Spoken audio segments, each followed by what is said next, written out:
Tinatawag nila siyang munang kawawa at madalas pa siyang kutyain.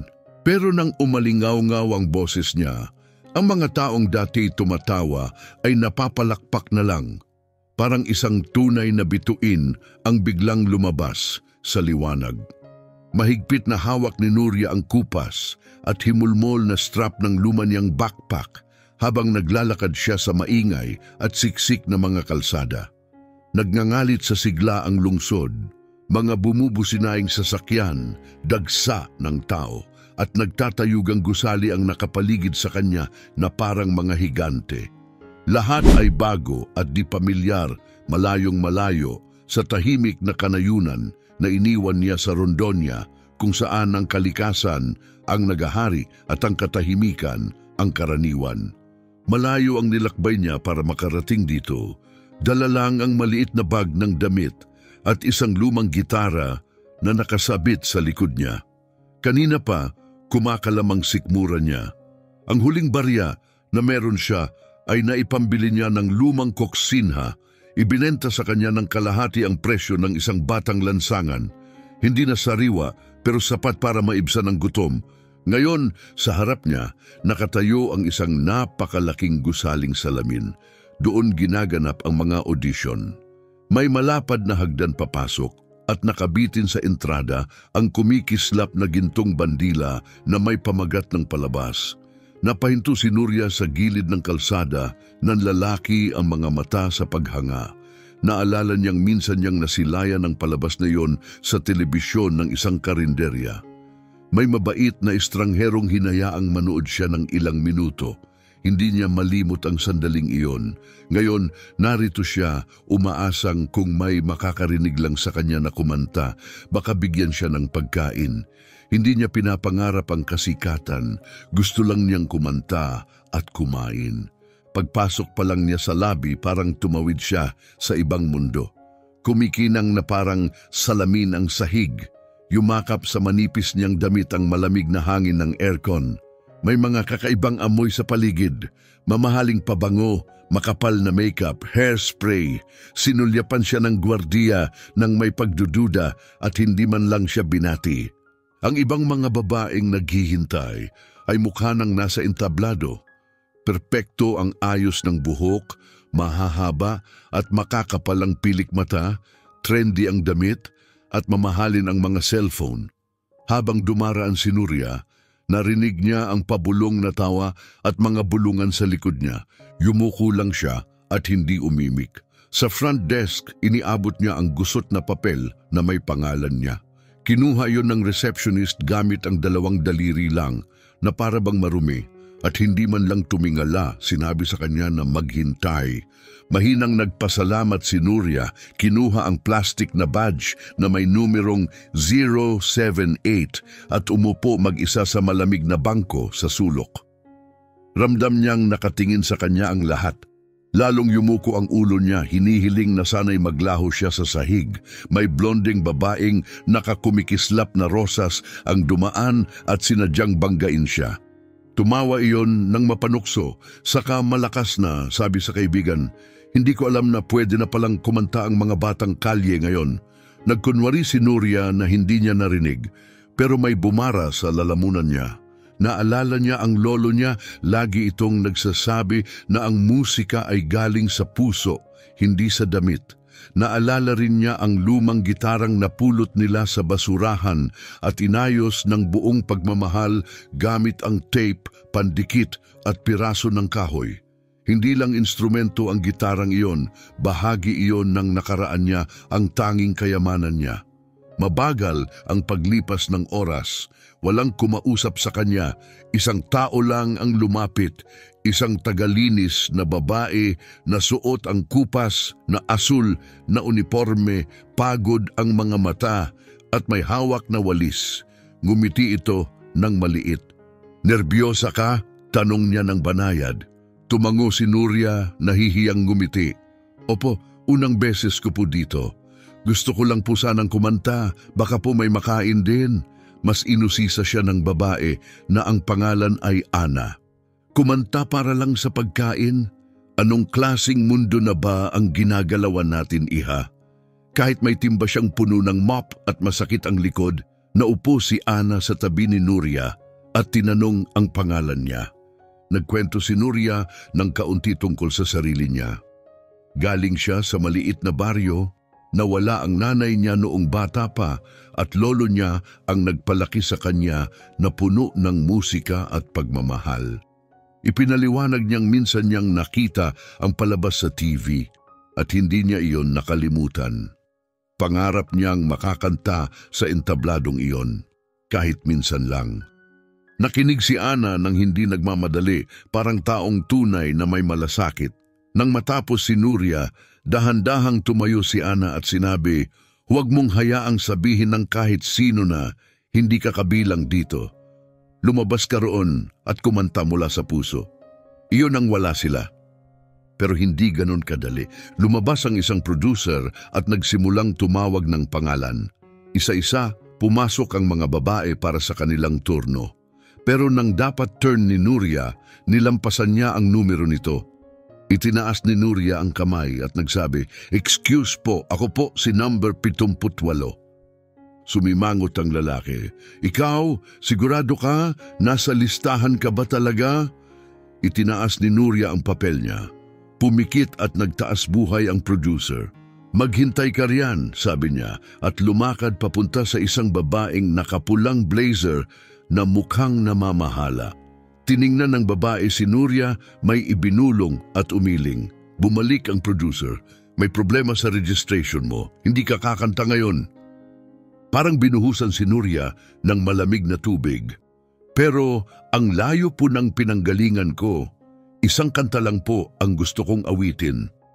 Kibit-balikat lang siya. "Ireklamo mo sa production team." Sa malapit narinig ng blondeng babae ang lahat at tumawa ng may pagmamataas. "Mabuti," sabi niya ba, "para ito sa tunay na performers, hindi sa pulubing kalye na may gitarang galing sa basura." Walang nagtanggol kay Nuria. Walang nagsalita. Lumabas siya ng lobby papunta sa isang gilid na pasilyo at sumandal sa pader, tahimik na umiiyak. Ang gitarang nasa likod niya ay biglang naging sobrang bigat.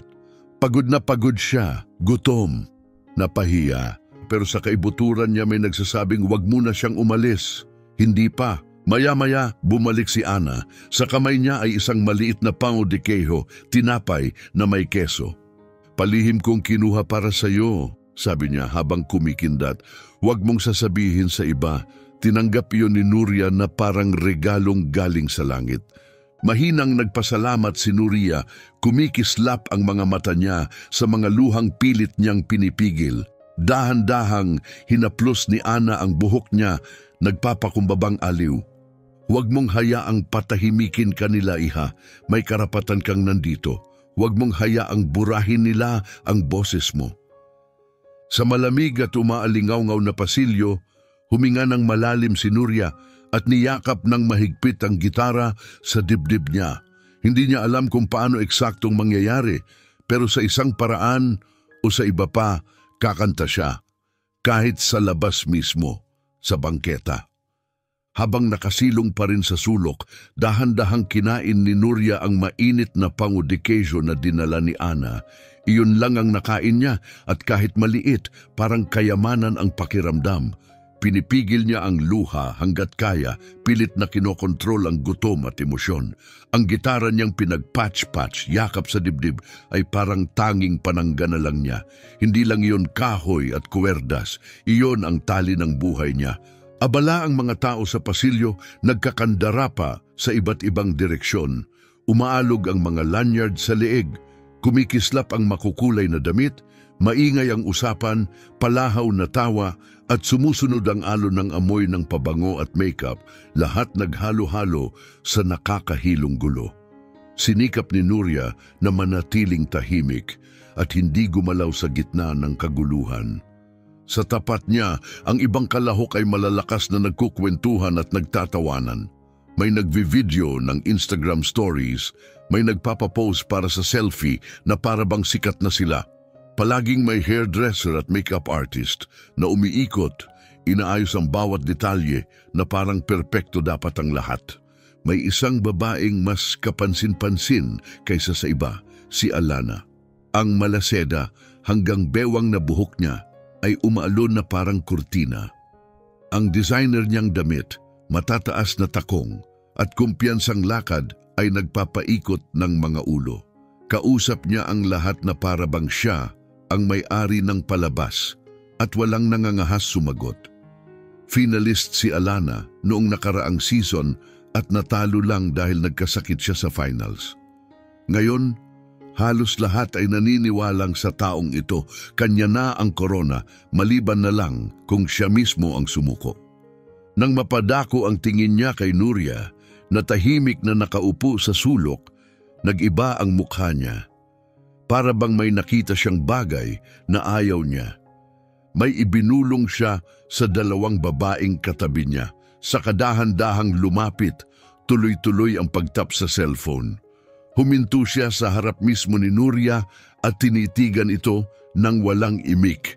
Isang katahimikang mabigat, puno ng paghusga at hamon. "Naliligaw ka, no?" tanong ni Alana, kunwaring mabait lang. Nagulat si Nuria at tumingala.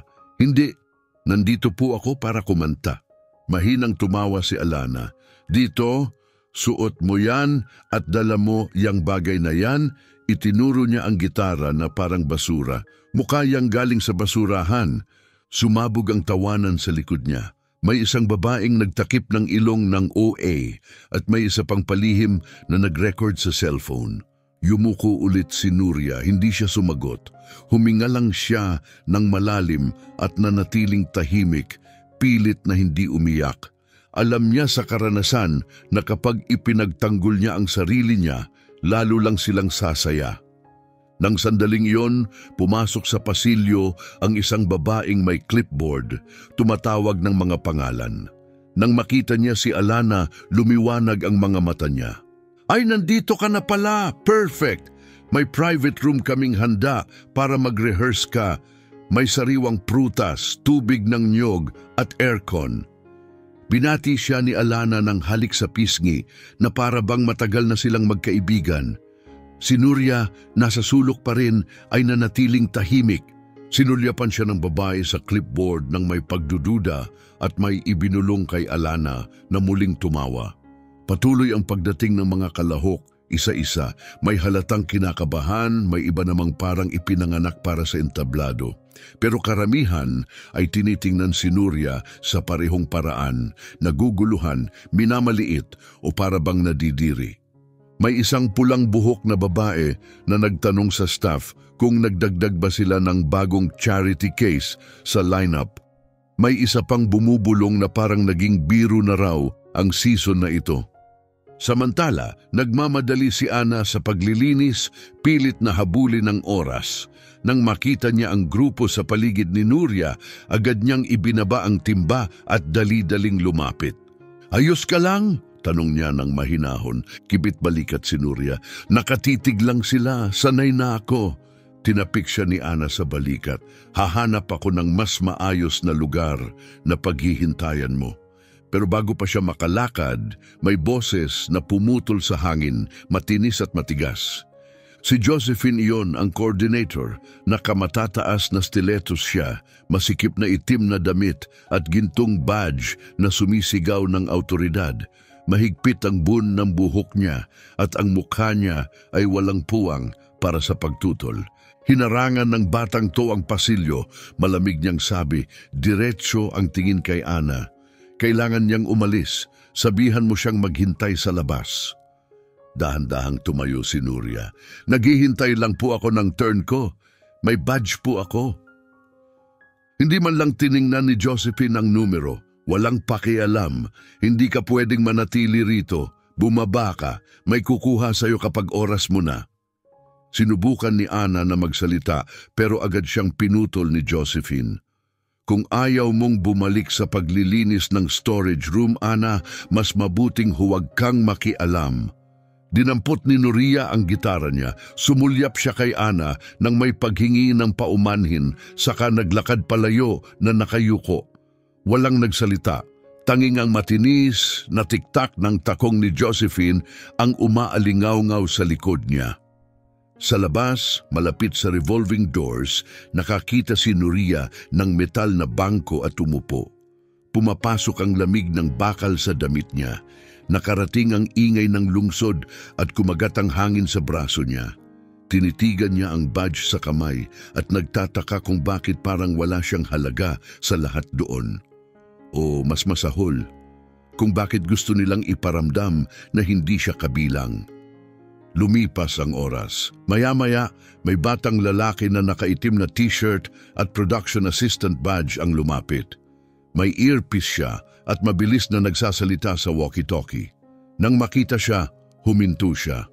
"Ikaw si 078, di ba?" Tumango siya. "Kanina ka pa dapat nasa taas. Halika, sumunod ka." Nalilito pa rin, tumayo siya at sumunod. Umakyat sila sa makitid na hagdan at narating ang mas tahimik na palapag. Mas kaunti ang tao roon at may ilang silid na may salaming pinto. Sa loob, may mga kalahok na nagre-rehearse gamit ang mga instrumento. Sinilip ng assistant ang registration sheet niya at sumimangot. "Mukhang aksidente kang natanggal sa listahan, ang gulo, pero naayos na. Dito ka muna, tatawagin na nila ang numero mo." Tumango si Nuria. Bumilis ang tibok ng puso niya. Ngayon may munting sinag ng pag-asa. Di pa rin pamilyar ang lugar, pero may nagbago. Parang may pintong bahagyang bumukas. Pero hindi pa tapos. Sa dulo ng pasilyo, nakaupo sa bangko ang dalawang babaeng nangutya sa kanya kanina. Nang mapansin siya, nagpalitan sila ng mapagmataas na tingin at nagkikilanlan. Sana payagan siyang kumanta, pabulong ng isa, tataas ang ratings. "O matatakot ang mga bata," sagot ng isa pa. Nanatiling tahimik si Nuria. Sumandal siya sa pader, mahigpit ang hawak sa gitara at sinikap pakalmahin ang hininga. Inalala niya sa isip ang mga kantang alam niya. Naalala niya ang lolo niya. Pinaalalahanan niya ang sarili kung bakit siya pumunta. Hindi siya pwedeng umuwi nang hindi man lang sumusubok. Kahit malamig, hindi pala kaibigan. At puno ng mga taong naghihintay na bumagsak siya. Nanatili siya. Tahimik pero matatag. Hindi siya umurong, umaasang darating din ang sandali niya. Lalong naging abala ang pasilyo. Dumaraan ang mga producer na nagmamadali, may dalang kagamitan, folder at hinihila-hilang kable. May mga kalahok na pabulong na nag-uusap, palakad-lakad sa kaba o mahina lang na kumakanta sa sarili. Hindi gumalaw si Nuria. Mahigpit niyang hawak ang gitara, paminsan-minsan ay ipinikit ang mga mata at pilit na nagfo-focus sa musika niya. Pero mahirap. Napakaraming matang nakatingin sa kanya na parang wala siya sa lugar. At saka sa malayong dulo ng koridor, may bagong taong lumitaw. Si Diego iyon, ang sikat na host ng palabas, nakasuot ng matapang na pulang damit at mabilis na naglalakad sa takong. May hawak na cellphone, tuloy-tuloy ang pakikipag-usap habang gumagalaw. Nang dumaan si Diego sa tabi ni Nuria, saglit siyang huminto at sinipat ang dalaga mula ulo hanggang paa. Wala siyang sinabi, pero sapat na ang tingin niya. Iyon yung tinging nagsasabing, hindi ito bagay dito. At ramdam yun ni Nuria na parang karayom na bumaon sa dibdib niya. Kasunod ni Diego, dumaan ang isang matangkad na producer na may malaking headset at espesyal na badge sa leeg. May hawak siyang clipboard na puno ng mga papel. Huminto siya sa gitna ng koridor, humingi ng atensyon ng lahat at malakas na sinabi na kailangan niyang ayusin muli ang pagkakasunod-sunod ng audition. Nagsiksika ng lahat palapit sa kanya. Ang mga babaeng pinakamagarbo, ang damit ang unang sumugod sa unahan, halos itulak ang kahit sinong madaanan. Si Nuria ay nanatili sa likuran, tahimik na nakamasid, sinusubukang intindihin ang nangyayari. Sinimulan ng producer ang pagbasa ng mga pangalan. Nang malapit na siya sa 078, numero ni Nuria, bigla niyang nilampasan at dumiretso sa 079. Naghintay pa si Nuria, iniisip na baka nagkamali lang sa pagbasa, pero hindi niya narinig ang pangalan niya. Nang magsimulang maghiwa-hiwalay ang grupo, naglakas loob siya, lumapit at nagsabi, "Sir, Ako po si 078. Sinabi po nila na kakanta ako ngayon. Tumingin ang producer mula sa itaas ng clipboard, halatang naiirita at sumagot ng walang pakialam. Walang 078 dito. Siguro naiwan ka. Nangyayari yan. Mas hinigpitan ni Nuria ang hawak sa gitara. Sinubukan niyang manatiling kalmado. Pero kanina po sinabi nilang okay na. Malayo po ang pinanggalingan ko. Nakakanta po ako. Napabuntong hininga ang producer, parang siya pa ang pinapasan ng mundo. Tingnan mo, hindi ko na kontrol yan. Pumunta ka sa coordination office at kausapin mo si Josephine. Siya ang bahala. Pinanood ng ibang contestants ang lahat na parang eksena lang sa palabas. May dalawang nagbulungan at tumuwa habang dumadaan si Nuria. May isa pang palihim na nagre-record sa cellphone. Kunwari hindi halata. Parang walang nakakakita sa sakit ng batang iyon. Para sa kanila, pagkakataon lang iyon para gawing biro. Naglakad si Nuria papunta sa pintuan ng coordination. Nanginginig ang kamay niya ng kumatok. Dahan-dahang bumukas ang pinto at lumitaw si Josephine. Matigas ang mukha niya, parang taong laging pagod sa lahat pero hindi napapagod mag-utos. Nang makita niya si Nuria, lalo pang kumunot ang noo niya. "Anong gusto mo?" tanong niya, hindi man lang tinago ang inis. Huminga ng malalim si Nuria. "Ma'am, pumunta po ako dito para kumanta. Sinabi po nilang wala raw po ang pangalan ko sa listahan pero nag-register po ako." Tumalikod si Josephine nang walang sinabi at nagsimulang halukayin ang mga papel sa mesa. "Anong numero nga ulit?" 78 po. Naghahanap siya ng walang gana, walang tiyaga, walang balak makakita ng sagot. Pagkaraan ng ilang segundo, nagkibit balikat siya. "Wala rito, yun na yun. Wala akong magagawa." Napabigat ang paglunok ni Nuria. "Ma'am, ang layo po ng pinanggalingan ko. Isang kanta lang po ang gusto kong awitin. At sana rin walang ganitong problema ang palabas na to, pero tingnan mo tayo." Ibinagsak ni Josephine ang folder sa mesa. Seroso ang kompetisyong ito. Kailangan nito ng mga handang tao. Tingnan mo ang sarili mo. Walang paraan para ipaakyat kita sa entablado. Mga salitang dumurog, parang may nabasag sa loob niya. Sinubukan pa ni Nuria na magpaliwanag. Halos pumipiyok ang boses. "Marunong po akong kumanta." Ngumiti si Josephine ng maikli at malamig. Lahat ganyan ang sinasabi, pero hindi ito lugar para sa kung sino-sino lang. Kung ipipilit mo, kausapin mo ang nasa resepsyon, tapos na ako. Bago pa makasagot si Nuria, isinara ni Josephine ang pinto mismo sa mukha niya. Umalingaw-ngaw ang pagbagsak nito sa koridor at napaatras si Nuria sa gulat. Nakatayo lang siya roon, hindi alam kung saan pupunta. Pakiramdam niya ay parang piraso ng papel na sinisipa-sipa kung saan-saan. Sinubukan niyang bumalik sa koridor kung saan siya naghintay kanina, pero hinarang siya ng isang producer na maikli ang buhok at matalim ang tingin, nakaunat ang braso. "Hindi ka pwedeng manatili rito. Haharang ka sa daanan. Umakyat ka sa 3rd floor at maghintay doon. May tatawag sa numero mo." Pero sabi po nila wala raw po ako sa listahan. "Maghintay ka pa rin doon. Aayusin din yan sa huli." Umalis ang babae habang nagsasalita sa headset, hindi man lang lumingon. Parang lahat ay nakadisenyong ilayo si Nuria sa entablado. Para bang takot sa kanya ang kompetisyon. Para bang sinisira ng presensya niya ang perpektong imahe na gusto nilang ipakita. Biglang tumahimik ang buong koridor ng ilang segundo. Napansin ni Nuria na lahat pala ay nakatingin sa kanya na parang isa siyang kakaibang bagay na naiwan sa sulok. May mga babaeng nadidiri ang tingin, may iba namang parang naaawa pero hindi nagsasalita. Isa sa kanila, mas maliit ang tangkad at nakatali ang buhok paatras, ang biglang nagsabi ng malakas. "Hindi siya pwedeng kumanta kasama natin," sabi ng isa sa mga babae nang sapat ang lakas para marinig ng lahat. Sisirain niya ang buong imahe ng palabas. Pero ang pinakamasakit ay hindi ang sinabi niya, kundi ang katotohanang walang sumalungat. Ni isang boses man lang ang hindi nagtanggol kay Nuria. Yumuko siya, humigop ng nanginginig na hinga at pinilit na huwag umiyak. May bahagi sa kanya na gustong tumakbo. May bahagi na gustong maglaho sa pader.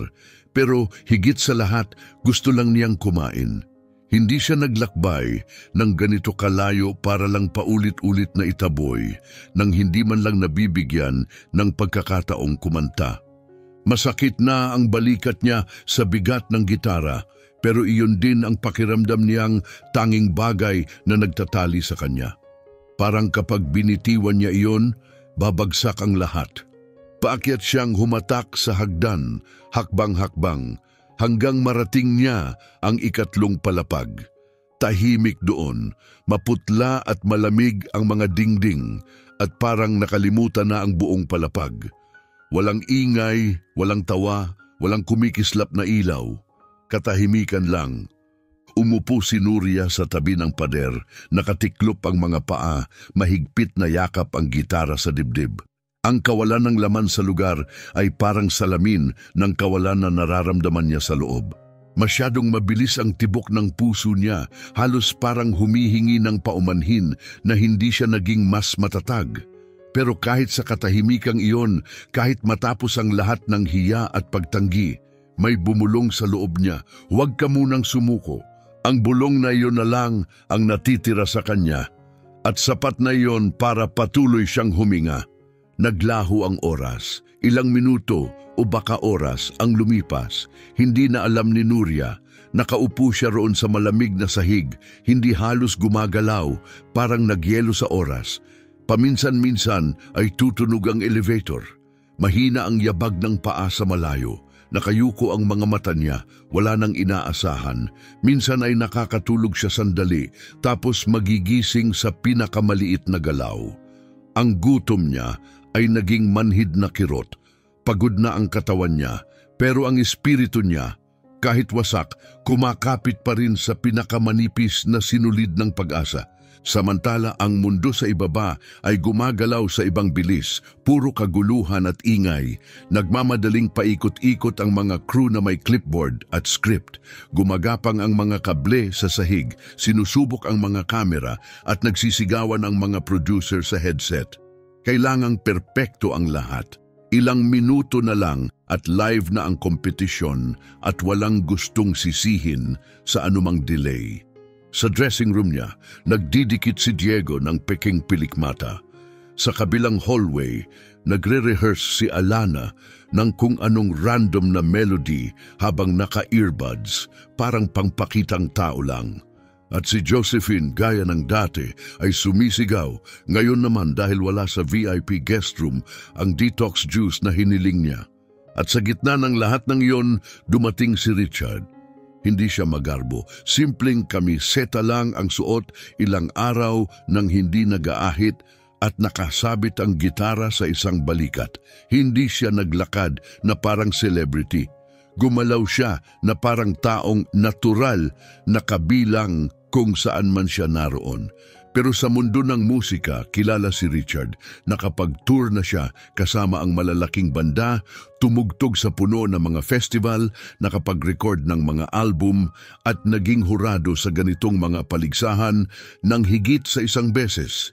Pero ang dahilan kung bakit kakaiba siya ay kung paano niya tratuhin ang mga tao. Hindi niya tinitingnan ang sarili niyang mas mataas kaysa kanino man.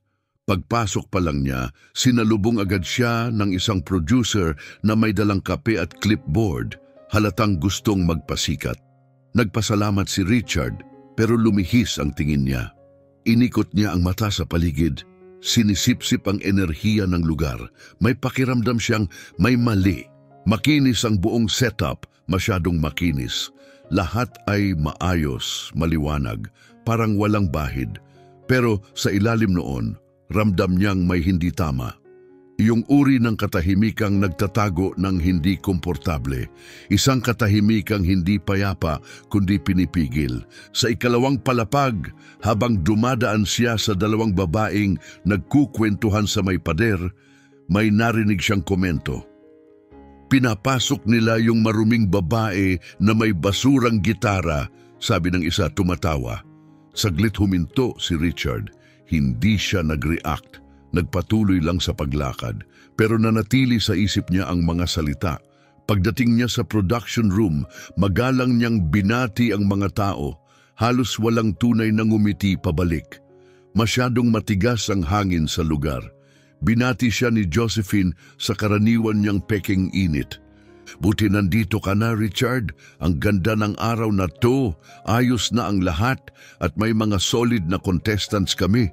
Magugustuhan mo ang top pick namin, si Alana. Bituin na yun. Magalang na tumango si Richard. Pakikinggan ko ang lahat, sagot niya ng pantayang tono. Medyo alanganing tumawa si Josephine.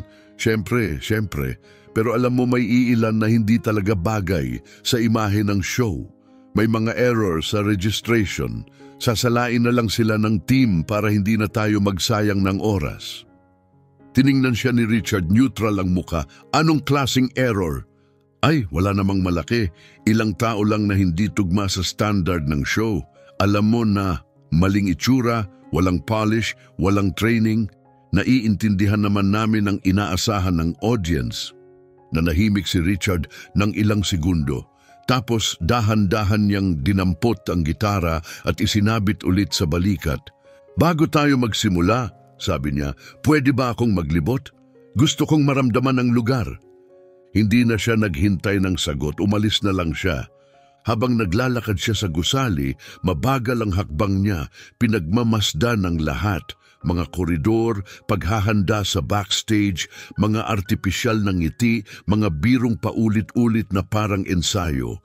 Pagdating niya sa ikatlong palapag, kung saan bihira umakyat ang tao, may narinig siya. Isang mahina at banayad na tunog, ang marahang pagpitik ng kwerdas ng gitara. Huminto siya, masela ng melodya. Maingat, puno ng damdamin at katapatan. Hindi lang basta tunog, musika yon na may puso. Tahimik niyang sinundan ang tunog. Pagliko niya sa kanto, nakita niya siya, isang payat na dalaga, mapusyaw na kayumanggi ang balat, tuwid na itim ang buhok na nakatali sa maluwag na ponytail. Nakaupo siya sa sahig, nakapatong ang gitara sa hita, marahang tumutugtog. Nakapikit ang mga mata niya, kalmado ang buong katawan. Para siyang nasa malayo, sa isang lugar na payapa. Walang sinabi si Richard. Naghintay siya. Hinayaan niyang matapos niya ang tugtog. Pagdilat ni Nuria, bahagya siyang napatalon. May taong nakatayo sa harap niya. Isang lalaki. Hi, sabi niya ng banayad. Pwede ba akong umupo rito?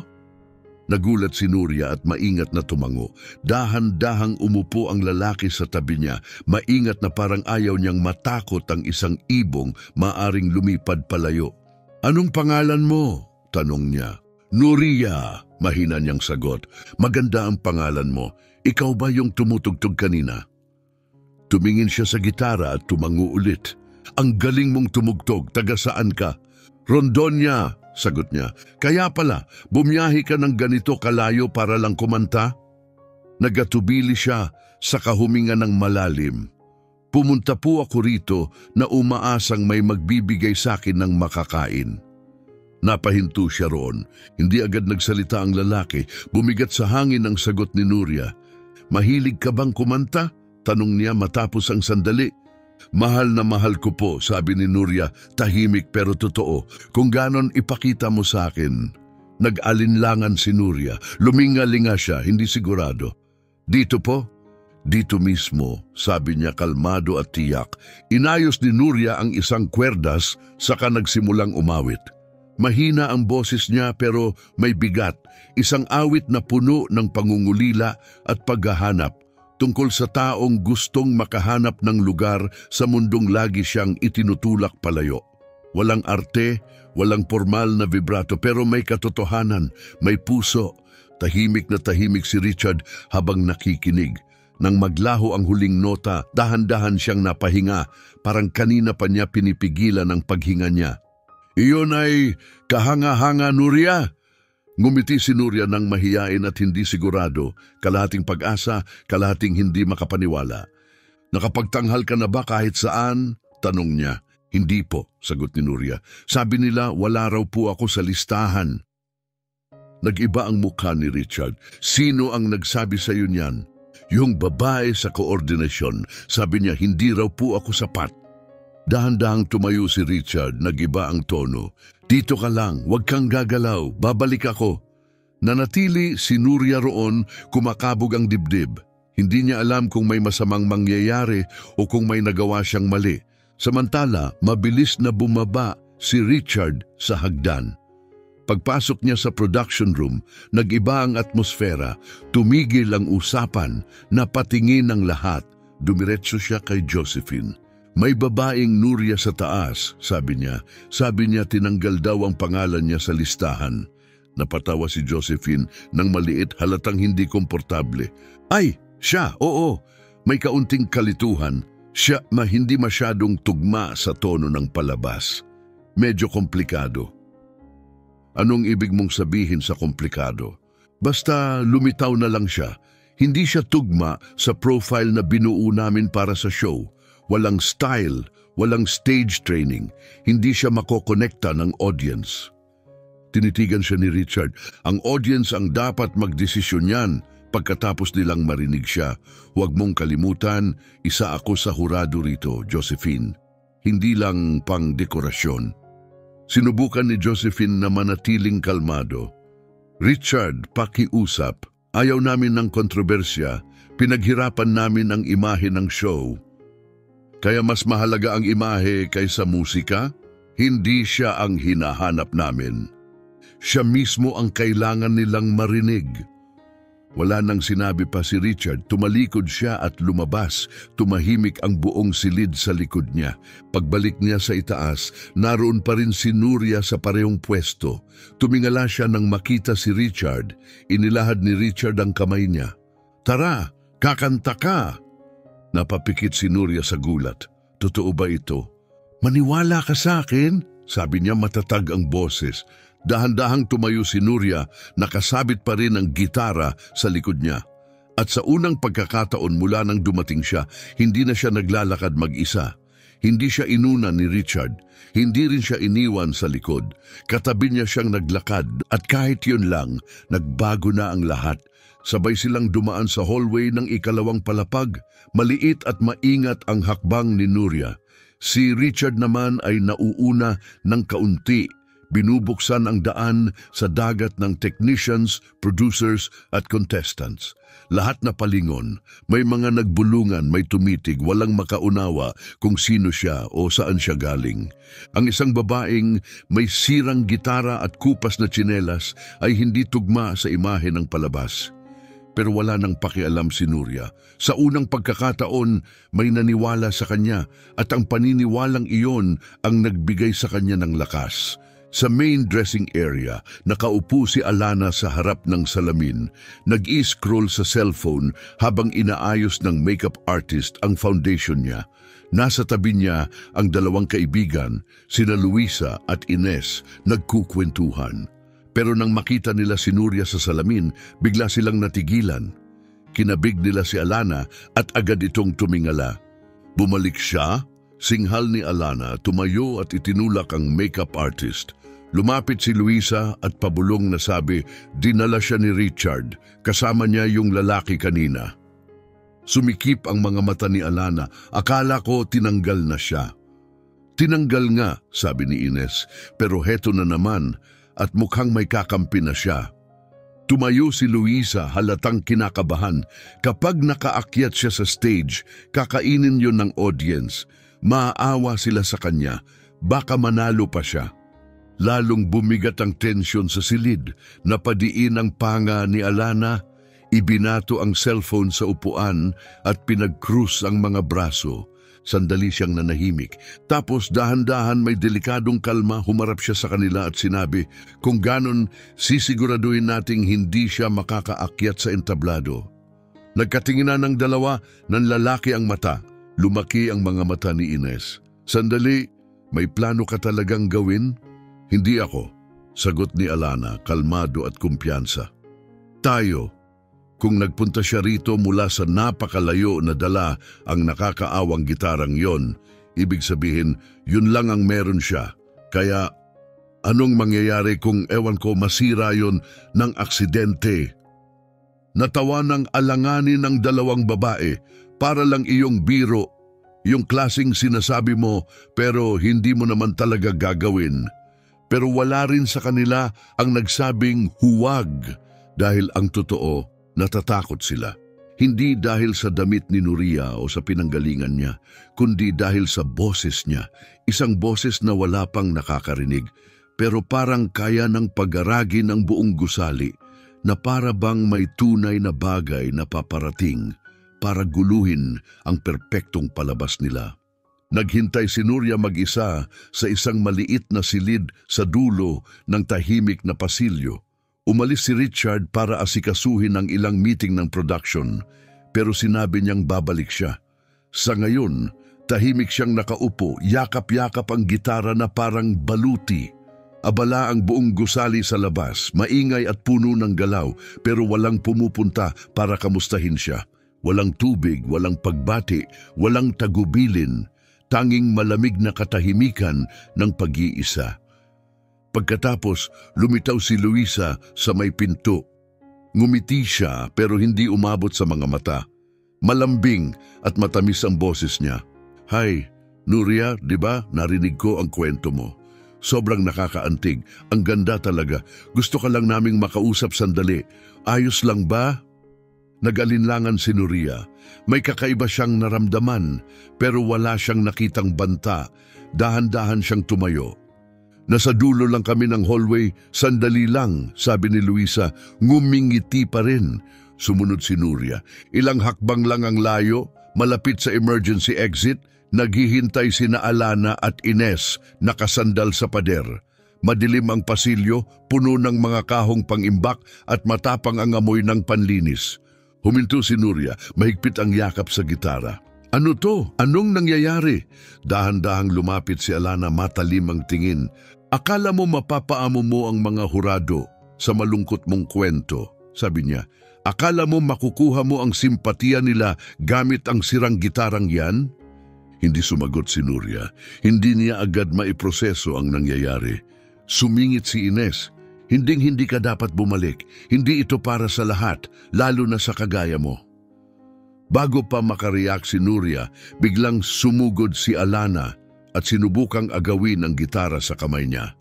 Mabilis at marahas ang pag-aagawan, 3 laban sa 1. Pilit kumapit si Nuria pero nabigla siya sa biglaang pag-atake. At nangyari nga, nadulas ang gitara, bumagsak iyon sa sahig ng malakas, may pumunit na tunog na parang nabasag.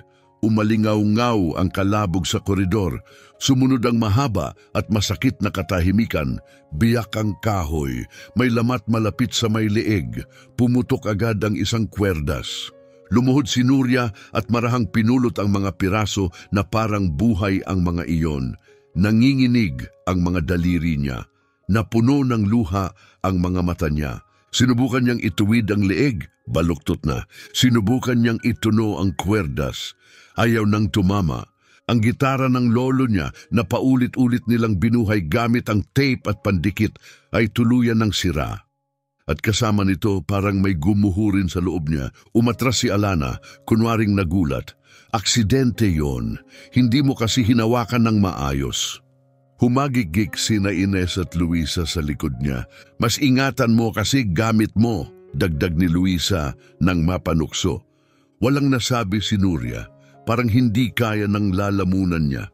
Dahan-dahan siyang tumayo, yakap ang basag na instrumento na parang bahagi ng katawan niya. Isang piraso ng nakaraan, ng pagkakakilanlan at ng tanging sandalan niya, ngayon wasak. Tumalikod siya at naglakad palayo sa pasilyo. Malabo ang paningin niya sa luha. Kumapit ang alikabok sa mukha niya habang dumadaloy ang iyak. Si Ana ang unang nakakita sa kanya, napasinghap ang tagalinis at mabilis na lumapit. Kitang-kita ang pagkabigla sa mukha. Anong nangyari, Iha?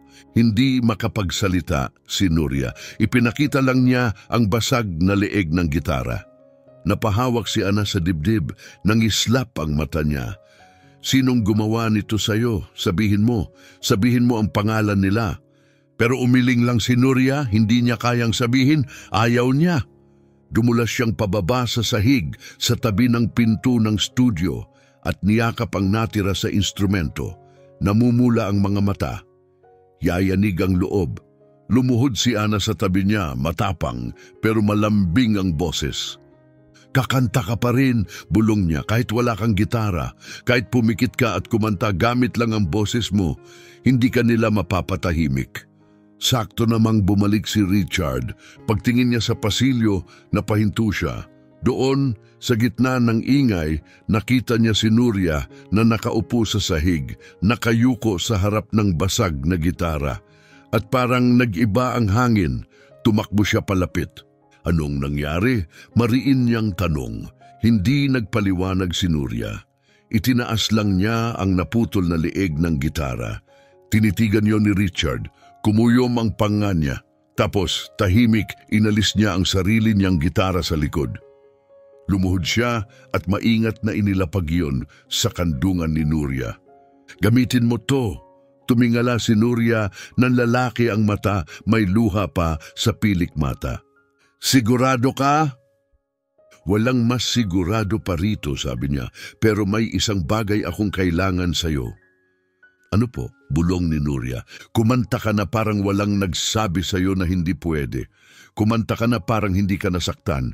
Kumanta ka para sa sarili mo.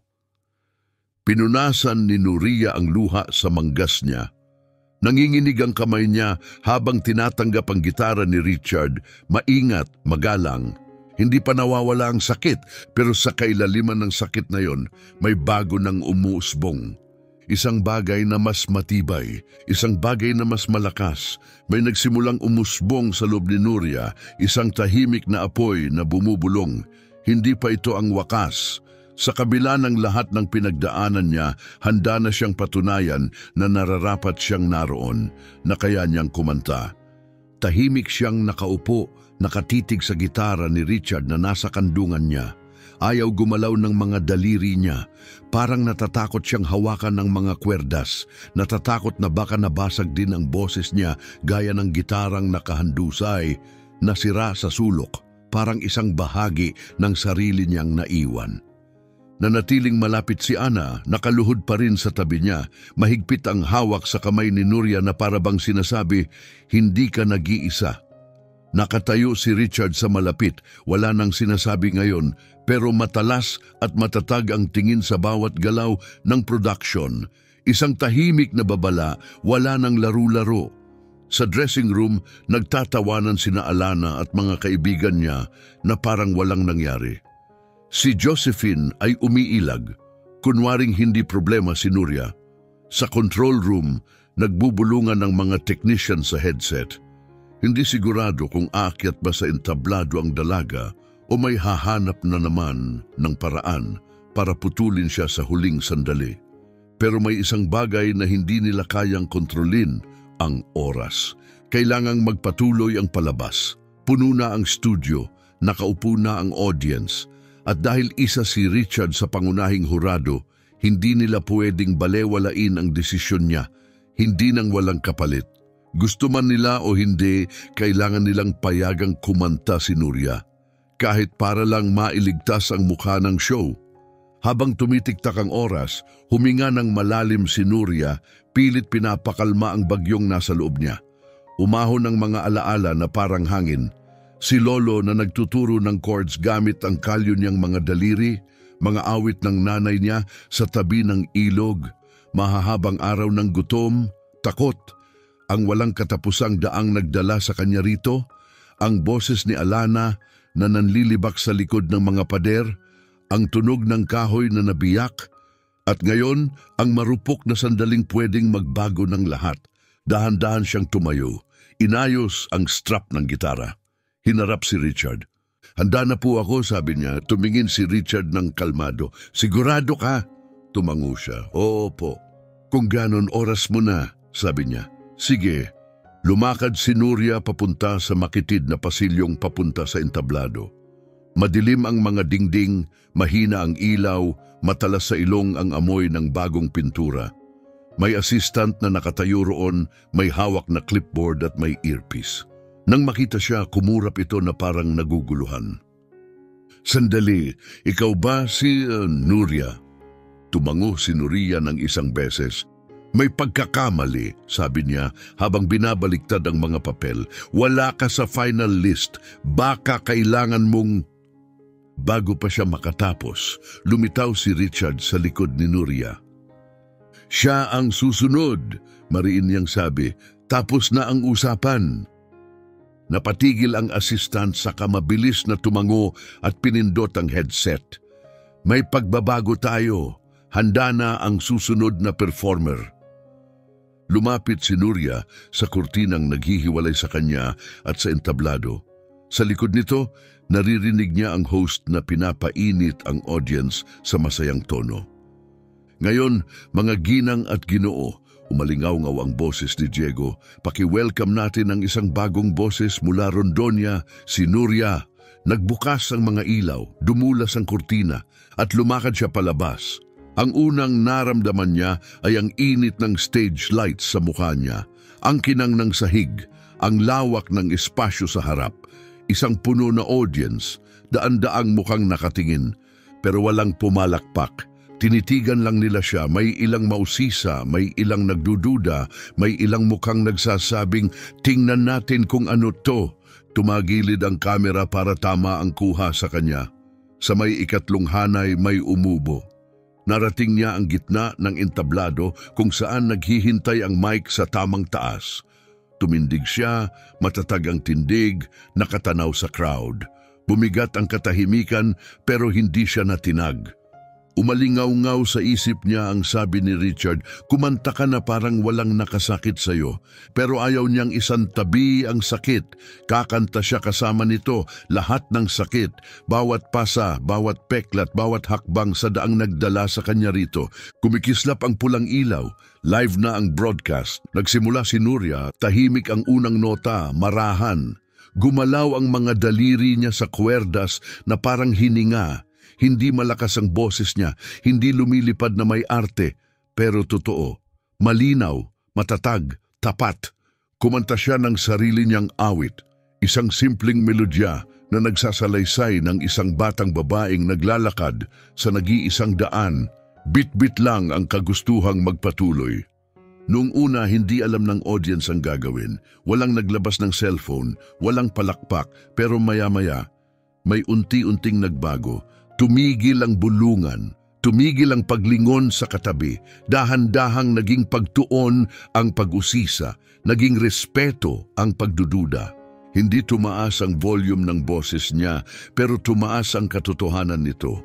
Hindi siya naroon para magpasikat, naroon siya para marinig. Nang marating niya ang puso ng kanta, nanginig ang boses niya, umapaw ang luha sa mga mata niya, pero hindi siya tumigil, nanindigan siya. Nagpatuloy siyang umawit. Sa sandaling iyon, hindi na iyon performance. Ito ay pagbitaw, isang sigaw, isang katotohanang matagal nang naghihintay na mailabas. At dumating ang sagot, una sa katahimikan, tapos isang palakpak mula sa likod, tapos isa pa. At isa pa, hanggang sa sumabog ang buong studio, tumayo ang buong audience na parang iisang alon na tila nagising. May lalaking nasa ikalawang hanay na nagpahid ng luha. May inang yumakap ng mahigpit sa anak niya. Pati mga camera operator ay natigilan, nagkatinginan na gulat. Natapos si Nuria sa isang nanginginig na nota, hindi dahil sa takot, kundi dahil sa ginhawa. Nagawa niya. Sa mesa ng mga hurado, parang nagyelo ang lahat. Si Diego ay nakatitig sa monitor, hindi makapaniwala. Si Josephine ay nakatakip ang kamay sa bibig. At sa dressing room, si Alana ay nakatayo na parang bato. Wala nang masabi sa harap ng TV. Si Richard ang unang pumalakpak, tapos tumayo siya. Isa-isa tumayo rin ang ibang hurado at hindi huminto ang palakpakan ng audience.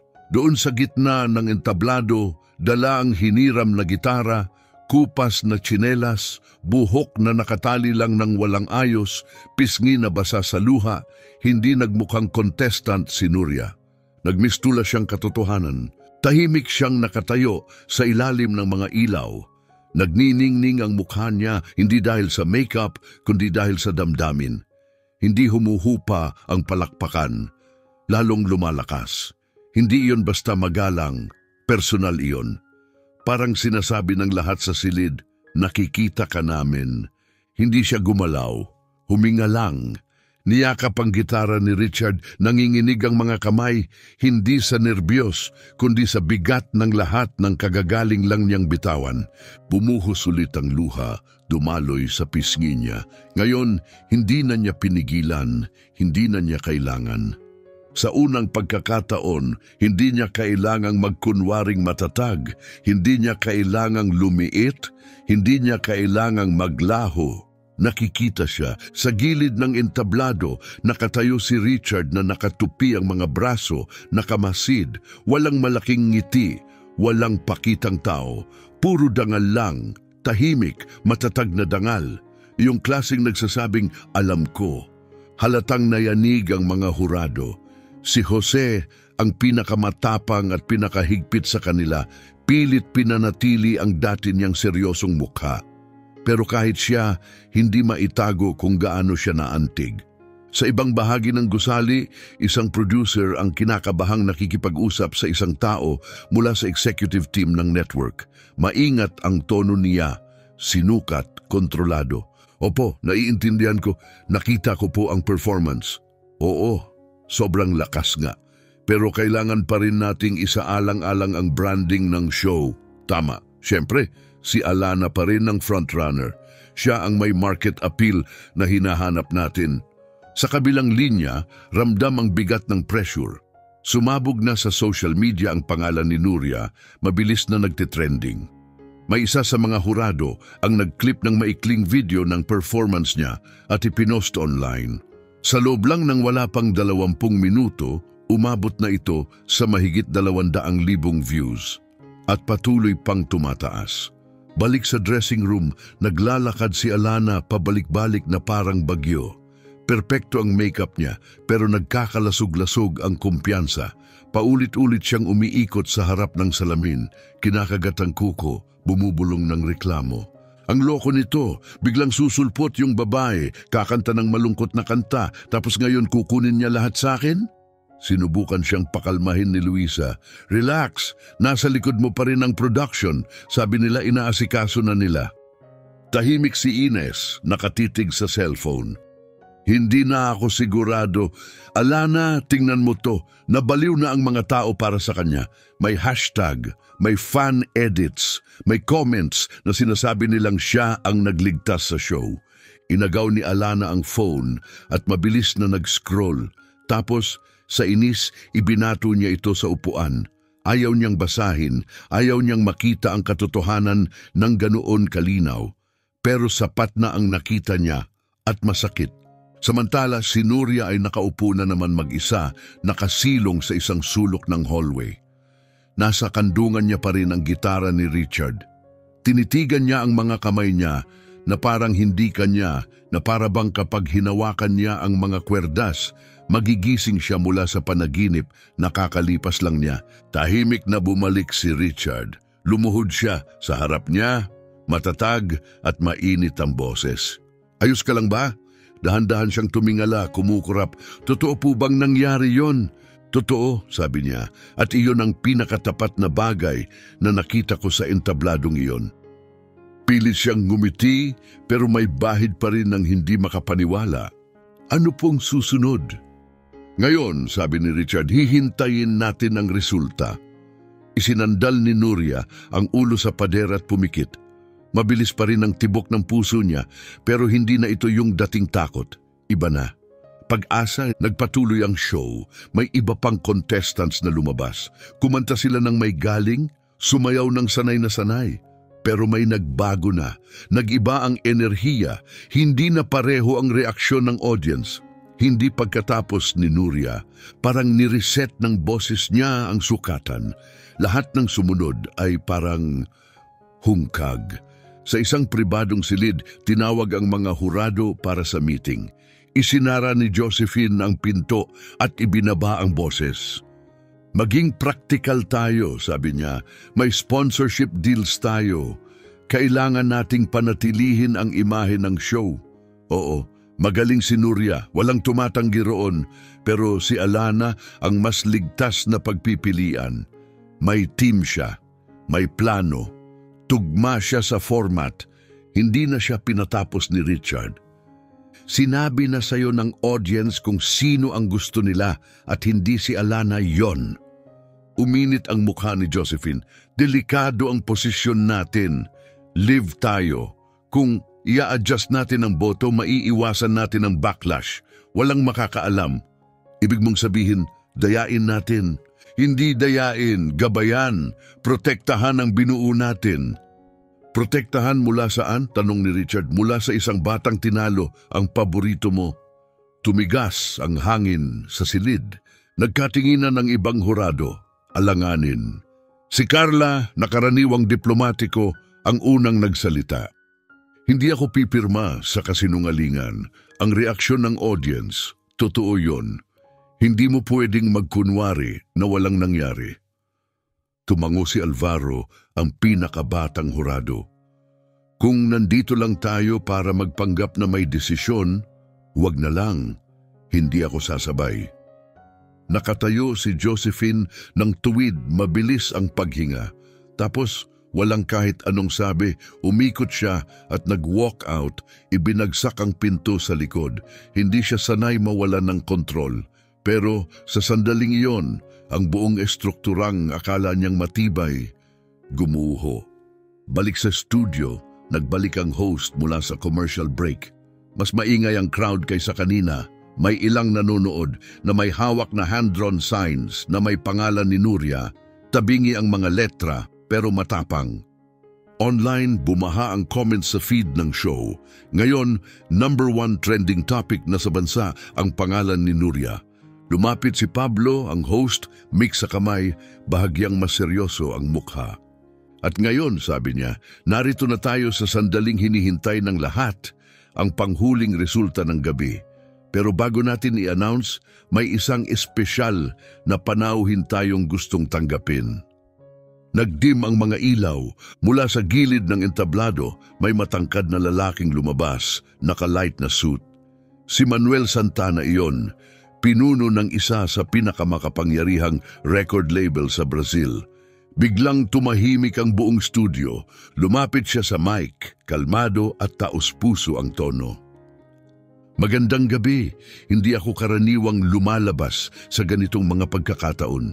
Mas gusto kong nasa likod lang ng eksena. Pero ngayong gabi, may napanood akong performance na nagpaalala sa akin kung bakit ko minahal ang musika noon pa. Naghintay ang audience, halos hindi humihinga. Gusto kong hilingin, Nuria, pwede bang bumalik ka sa entablado? Umiikot ang mga kamera, sumabog ang crowd, hiyawan, sipol, malalakas na palakpak na parang kulog. Dahan-dahang lumabas ulit si Nuria sa liwanag. Nakasabit sa likod ang gitara. Nanlalaki ang mga mata niya, puno ng pagtataka at takot. Pero mabilis na nawala ang takot dahil sa paglabas pa lang niya, sinalubong na siya. Umangat ang boses ng lahat sa silid na baon ng bawat pagdududa na dala niya sa pag-ibig at pagkilala. Hindi na siya invisible, hindi na siya makakalimutan. Huminga ng malalim si Manuel saka nagsalita sa mikropono. Kumanta ka gamit ang kaluluwa mo, Nuria. At yan ang bagay na hindi kayang ituro ng kahit anong training. Humarap siya kay Nuria, matatag ang boses, taos-puso ang mga salita. Kaya kahit ano pa ang mangyari sa resulta ngayong gabi, gusto kitang alukin ng direktang recording contract sa label ko. At hindi lang yon, isang buong taon ng suporta. Ibig sabihin, may studio time ka, transportasyon, pagkain, eskwela, kahit anong kailangan mo para magpatuloy sa bagay na ipinanganak kang gawin. Nakatitig lang si Nuria sa kanya, nanlalaki ang mga mata, bahagyang nakabuka ang labi, hindi makapagsalita. Parang panaginip, pero mas totoo kaysa sa anumang naranasan niya sa buhay. Ngumiti si Manuel ng may kabaitan. At isa pa, simula ngayon, hindi ka na nag-iisa. Sumabog ang buong lugar. Tumayo ang audience, naghiyawan, umiiyak, sumisigaw ng pangalan niya. Hindi na iyon simpleng palakpakan, iyon ay pagbuhos ng pagmamahal. Bumaba si Richard mula sa mesa ng mga hurado at lumapit sa tabi niya. Si Ana sa backstage ay umiiyak na, takpan ang bibig sa sobrang tuwa. May isang taong nagdala sa kanya palapit at tumakbo siya papunta sa entablado, hindi na mapigilan ng sarili. Ibinigay ni Manuel ang mikropono kay Pablo, ang host, na halatang hirap pigilan ng emosyon. At ngayon, sabi ni Pablo, bahagyang nanginginig ang boses, oras na para sa opisyal na resulta ng boto ngayong gabi. Nagdim ang mga ilaw, umingay ang malaking screen sa likod nila, gumulong ang mga numero, mabilis na tumataas, kumikislap na parang fireworks.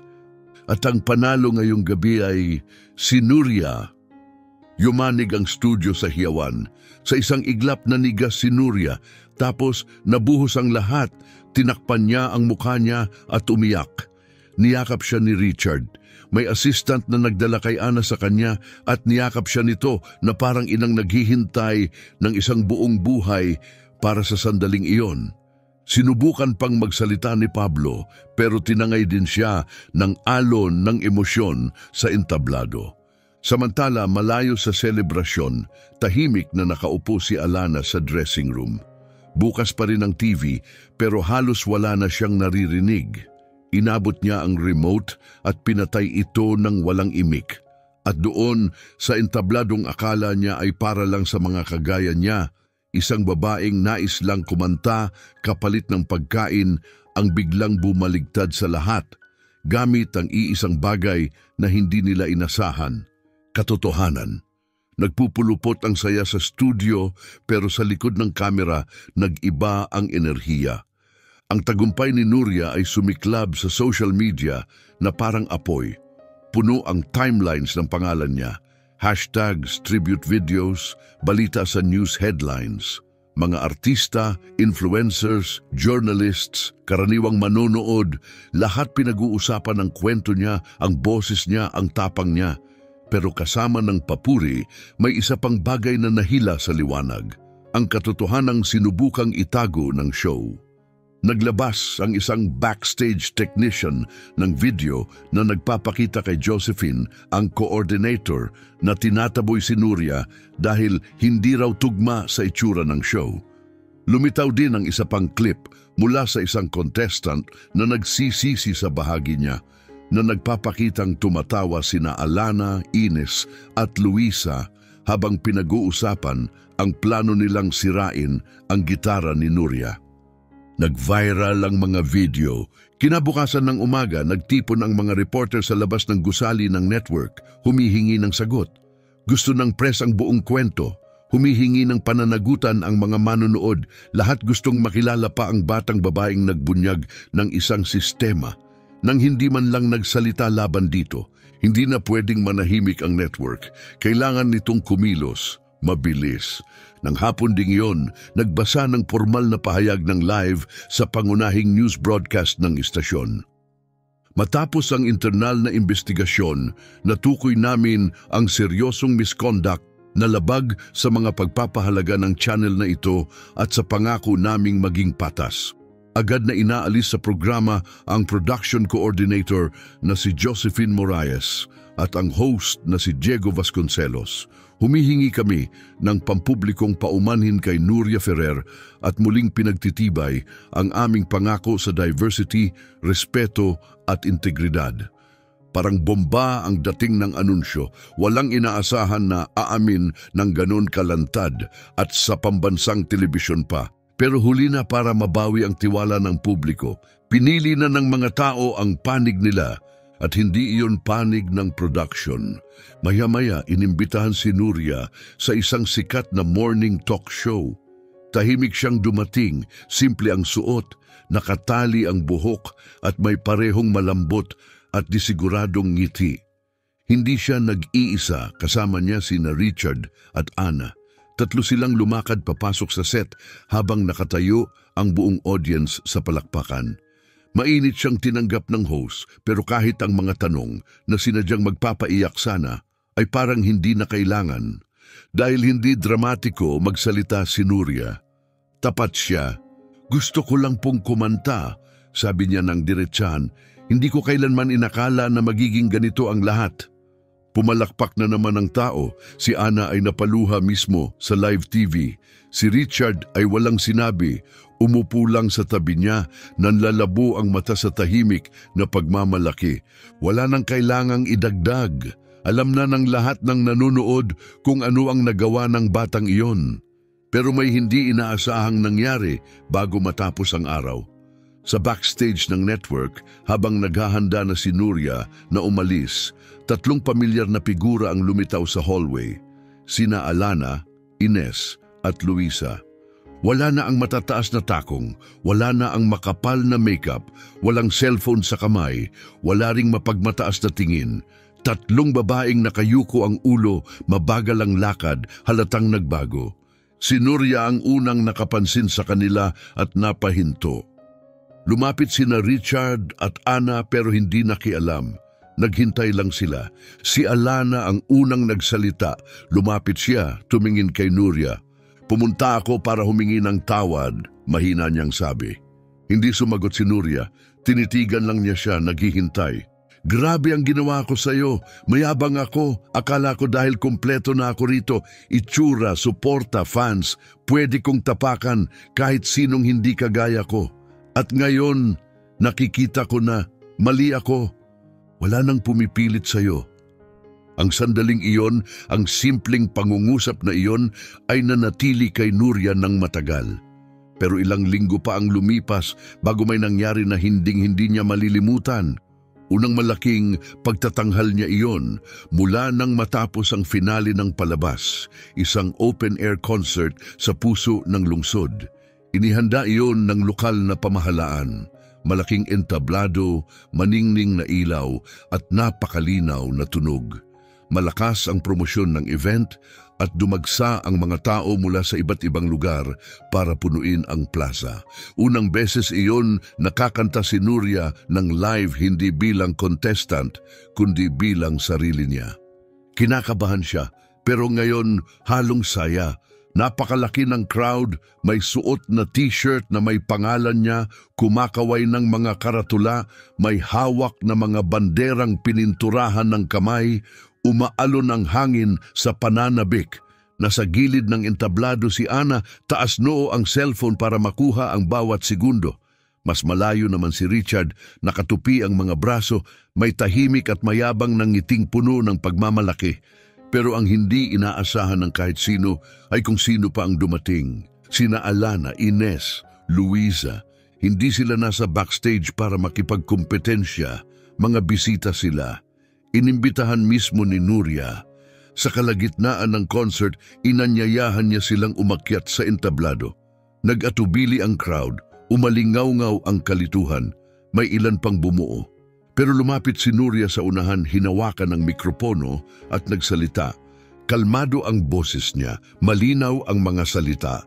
Sinaktan ako ng mga babaeng ito, panimula niya, pero madaling magkamali. Ang mahirap ay ang magkaroon ng lakas ng loob na harapin ang pagkakamali at magbago. At ginawa nila iyon, tumahimik ang mga tao, nakinig ang lahat. Nag-rehearse kami ng magkakasama, at may nakita ako sa kanila na hindi ko inaasahan. Nakita ko ang katotohanan nila at kapag may taong ipinapakita sa iyo ang katotohanan niya, karapat-dapat siyang patawarin. Unti-unting lumambot ang tensyon sa hangin. Ang mga bu ay naging palakpak. Ang palakpak ay naging hiyawan. Tumingin sa kanya ang 3 babae, halatang naantig. Wala silang sinabi, pero sapat ang mga mukha nila. Pasasalamat. Ginhawa, kababaang loob. At pagkatapos, kumanta silang 4, isang bagong kanta na sabay-sabay nilang isinulat. Kanta tungkol sa pangalawang pagkakataon, pagkatuto at muling pagsisimula. Pero hindi pa yon ang pinakadi malilimutang sandali ng gabi. Pagkatapos ng pagtatanghal, bumaba si Nuria mula sa stage na paliligiran ng mga tao. Niyakap siya ng mga fans, humihingi ng selfie, umiiyak, nagpapasalamat. Sa gitna ng lahat, may isang maliit na matandang babae ang marahang humila sa manggas niya. Pasensya na iha, mabait na sabi ng babae. May matandang lalaki roon sa bangko. Sabi niya sabihin ko sa iyo na nandito siya. Sabi niya kilala ka niya. Sabi niya siya ang nagpalaki sa iyo. Kumurap si Nuria, naguguluhan. Ano pong hitsura niya? Ngumiti ang matanda. May tungkod siya at sombrerong dayami. Ayaw niyang dumaan sa siksikan, pero nanood siya mula pa noong nagsimula ang concert. Parang huminto ang oras. Lumingon si Nuria, hinanap ng mga mata ang paligid. At doon niya siya nakita, tahimik na nakaupo sa konkretong bangko sa gilid ng plaza. Ang parehong sombrerong dayami, ang parehong kalmadong tindig, ang lolo niya. Walang sinabi si Nuria, tumakbo siya. Wala siyang pakialam sa mga kamera. Hindi niya narinig ang sigaw ng security. Sumiksik siya sa mga tao na bangga ang nagvivideo, binaliwala ang lahat. Pagdating niya malapit, bigla siyang tumigil. Sa ilang mahabang segundo, nagtitigan lang sila. Mas matangkad na siya ngayon. Mas matanda na siya, mas maliit, mas marupok. Pero pareho pa rin ang mga mata. Lolo, bulong niya, ngumiti ang matanda, banayad, mabagal ng ngiti. Alam kong kakanta ka para sa mundo. Bumagsak si Nuria sa mga bisig niya at umiyak, malalim, walang pagpigil, parang munting batang sa wakas ay nakauwi. At sa sandaling iyon, naunawaan ni Nuria ang bagay na hindi kayang ituro ng kahit anong tropeyo. Ang panalo ay hindi tungkol sa kasikatan, kontrata o bilang sa screen. Ito ang panalo. Ang pagbabalik sa pinagmulan, taas noo, alam niyang hindi niya nawala ang sarili para makarating dito. Kahit nagbago ang mundo, kahit iba na ang itsura ng tahanan ngayon, hindi siya nagbago. Sa pagtatapos ng parehong buwan, natanggap niya ang opisyal na alok para i-record ang una niyang full album. At ang pinakaunang track, isang kantang sinulat niya noon pa habang nakaupo sa tabing ilog, may punit-punit na notebook sa tuhod. Noong kumakanta siya para sa sarili lang niya, noong pangarap lang ang hawak niya, isang kanta tungkol sa pag-asa, paniniwala, pagkapit. Ngayon, may boses na ang pangarap na yon. At kanya iyon, gumawa si Nuria ng pangako sa sarili niya noong gabing iyon. Pangakong mas matibay kaysa sa kahit anong kontrata, mas malakas kaysa sa kahit anong palakpakan. Hindi niya kakalimutan kung saan siya galing o kung sino siya dahil lahat ng iyon, bawat hakbang, bawat peklat, bawat kanta ay nangyari lamang dahil hindi niya hinayaang patahimikin siya ng mundo. Hindi niya hinayaang burahin ng kahit sino ang boses niya.